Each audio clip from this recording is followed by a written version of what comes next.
ഒടുവിൽ ഡോജിലെ സേവനം അവസാനിപ്പിച്ച് ഇലോൺ മസ്ക് പടിയിറങ്ങി. ട്രംപിന്റെ രണ്ടാം ടേമിൽ ഒരുപക്ഷെ അദ്ദേഹത്തെക്കാളും ക്യാമറ കണ്ണുകൾ ഫോക്കസ് ചെയ്തിരുന്നത് ട്രംപിന്റെ ഈ ഉപദേശകനെയായിരുന്നു.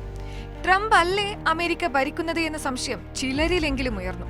അമേരിക്കയുടെ ഭാവി ടെസ്ലയുടെയും സ്പേസ് എക്സിന്റെയും മേധാവിയായ മസ്കിന്റെ കൈകളിലേക്കോ എന്ന് ചിന്തിച്ചവരുമുണ്ട്.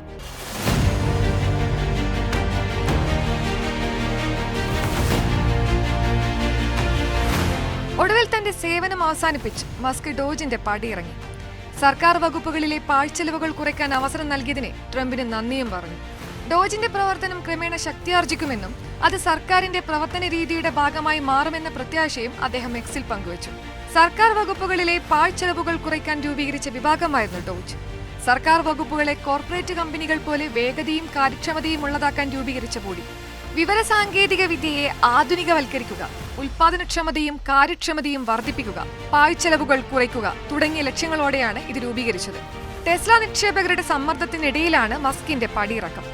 രാഷ്ട്രീയക്കാരനിലേക്കുള്ള മസ്കിന്റെ ചുവടുവയ്പ് അദ്ദേഹത്തിന്റെ ബിസിനസ് മേഖലയെ താറുമാറാക്കി. ടെസ്ലയുടെ ഓഹരി ഇടിഞ്ഞതും മാർക്കറ്റ് വല്ലാതെ താഴ്ന്നതും മടക്കം വേഗത്തിലാക്കി എന്ന് വേണം പറയാൻ. Mathrubhumi news, web desk, Thiruvananthapuram.